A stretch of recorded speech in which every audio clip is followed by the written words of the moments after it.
Hi, Richard Dennis with a reading from my novel Fiume Restoral. In this section, Sean Riley, futurist artist who has come to Fiume, has dinner with Chesa Ray, beautiful woman that he's just recently met. An enchanting twist of chestnut hair escaped the chignon dangled over the side of Chase's face.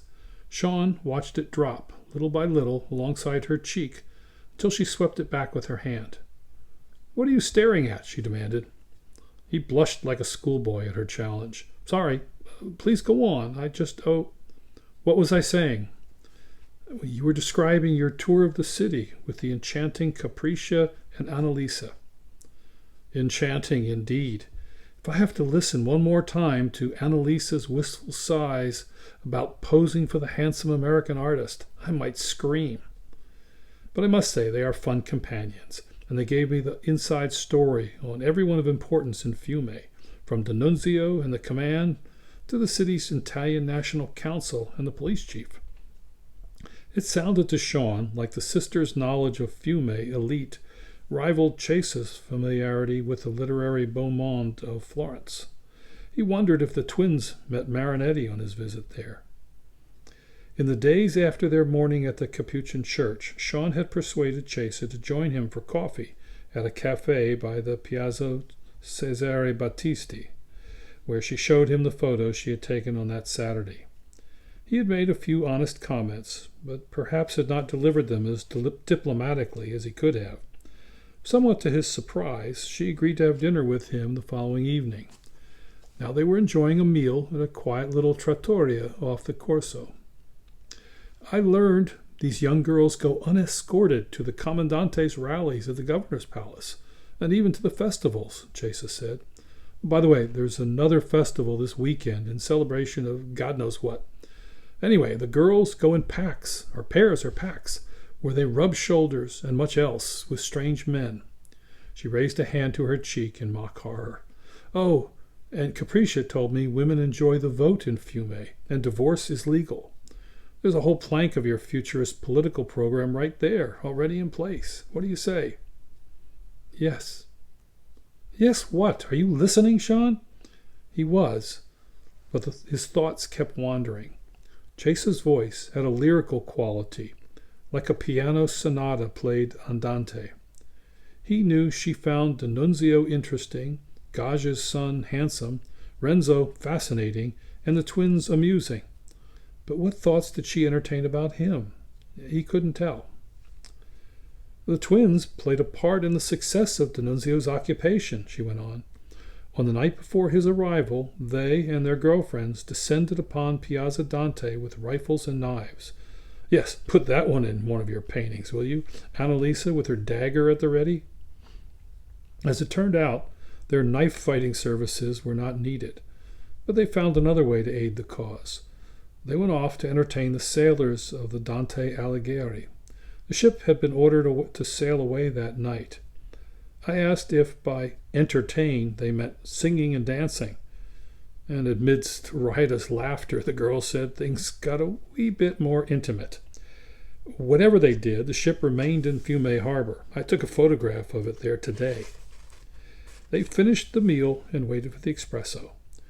Sean had a number of questions he wanted to ask this enigmatic photographer from England who knew all the leading art figures in Florence and made friends easily here in Fiume, and who, for some reason he didn't understand, seemed interested in him.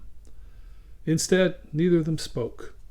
Around them, forks touched plates, cups settled in saucers, chairs scraped the floor. Conversation buzzed from other tables. "Tell me about your ambulance driving," Chesa said at last. Her tone had kindness buried in it, all but irresistible. Of all the things to talk about, not his paintings, or futurism, or fast machines that will change the world, or America, or even his friends Tom and Renzo. No, the ambulance. "I don't talk much about those days," he said. "I understand. Seeing all those poor men hurt so badly must have been quite terrible." He stared at a table of legionnaires and young women off to his left and closed his eyes for a second before turning back to her. I'll tell you about my ambulance, shall I? That would be lovely, she said, her voice almost a whisper. Well, the truck they gave me at first was an old pre-war Fiat.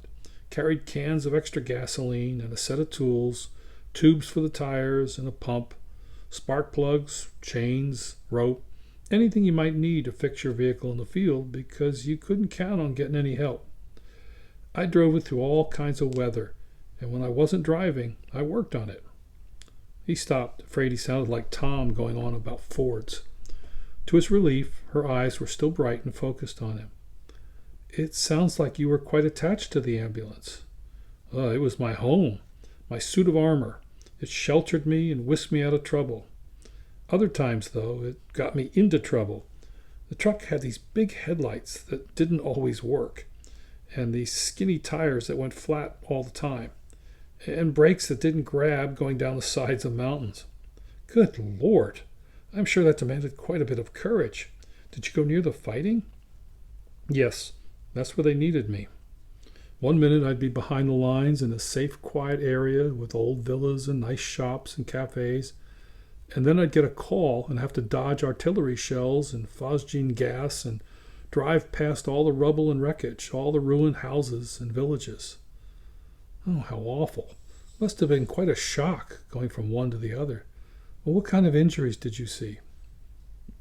He hadn't expected her to return to the topic so quickly. Listen, I can't. Don't make me think about the wounded and the dead. Even if I could describe it, you wouldn't understand. Not just you, anybody who didn't see it. All I can say is, you do what you can.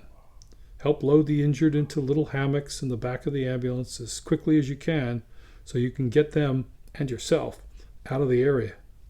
You want to push the truck hard, but you can't go too fast because of those damn brakes, and besides, you're dodging the holes in the road and the debris that's scattered all over. He paused.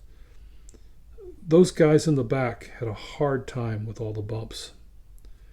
Chesa laid her hand on Sean's as she had at the restaurant on that evening with Renzo and Tom. The hand felt warmer this time, passing on a message through her fingers.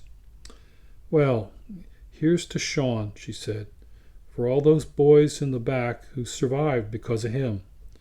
She picked up her coffee cup. I wish we had some wine left to do a proper toast, but we've polished that bottle off, haven't we? And please check out my novel, Fiume Restoral, on sale on Amazon and other fine retail sites.